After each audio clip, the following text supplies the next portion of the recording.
Ça ressemble trait pour trait à Interlaken, un village des Alpes suisses. Et pourtant, nous sommes dans le sud de la Chine, à Shenzhen. Et on vient de loin pour visiter cette copie d'Interlaken reconstituée par des architectes chinois au détail près. Un village encore plus vrai que l'original, selon ce guide. Interlaken, ça veut dire entre deux lacs. Ce village est entre deux lacs. Et il est plus joli que celui qui est en Suisse, parce qu'il est tout nouveau. Il date de 2007. Celui qui est en Suisse est un village ancien. Il est moins joli que le nôtre. La version chinoise d'Interlaken accueille 3 millions de visiteurs par an. Un paradis pour les classes moyennes, prêtes à débourser 25 € l'entrée. Ne poussez pas, restez en ligne! En Chine, Interlaken est très tendance. Même les jeunes mariés viennent prendre la pause, histoire d'épater la galerie. On s'y croirait. C'est comme en vrai. On dirait vraiment qu'on est en Suisse. Ici, on copie sans état d'âme.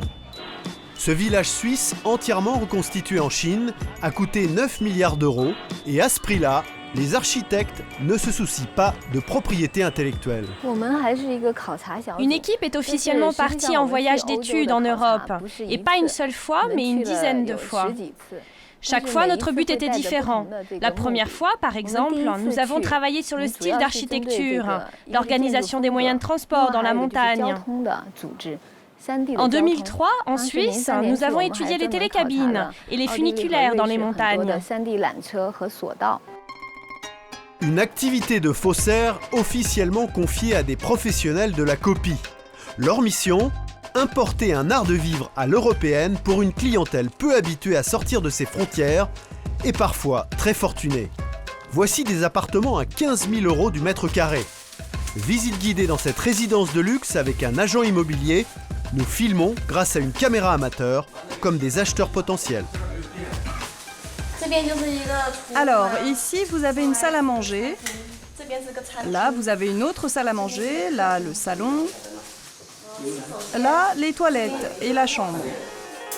Des appartements au confort occidental très prisés des milliardaires chinois. Mais aussi des maisons individuelles qui se vendent à 2 millions d'euros pièce. Un excellent placement pour les investisseurs. La plupart des gens achètent ici une maison de vacances ou font un investissement. En fait, c'est plus pour l'investissement, car les maisons ont vraiment une bonne valeur marchande.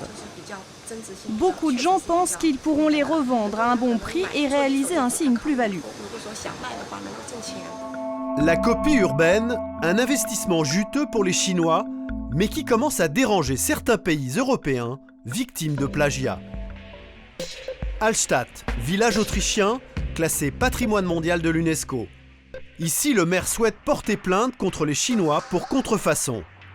Car à 10 000 km de là, en Chine, un nouvel Hallstatt est en train de sortir de terre et tout y est. Le lac, l'église, les maisons, même la montagne façonnée à un grand coup de pelleteuse. Une copie conforme du village autrichien. Mais depuis que le maire d'Hallstatt a menacé de porter plainte, le chantier est interdit au public. Nous filmons en caméra cachée.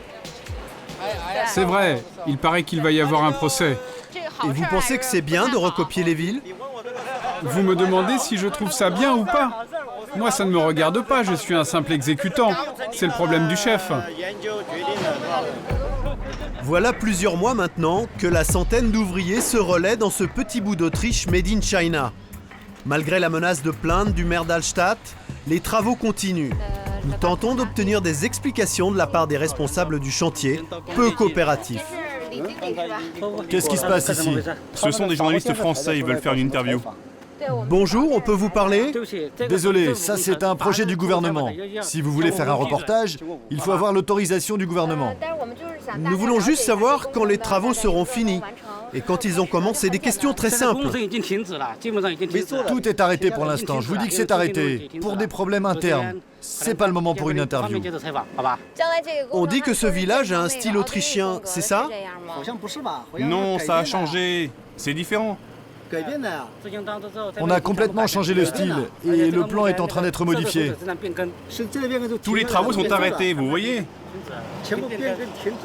Maintenant, il n'y a plus aucun rapport avec l'Autriche, d'accord? Le chantier serait donc à l'arrêt, les ouvriers au chômage technique.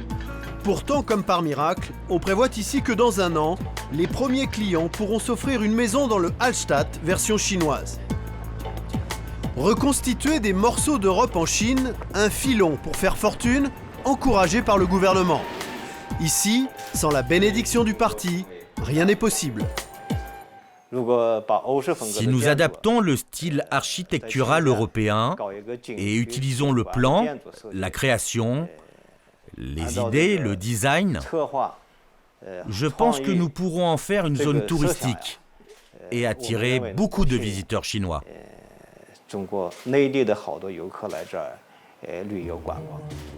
Aujourd'hui, le gouvernement chinois n'a toujours pas demandé l'autorisation pour reconstruire à l'identique les villes européennes dont il s'inspire.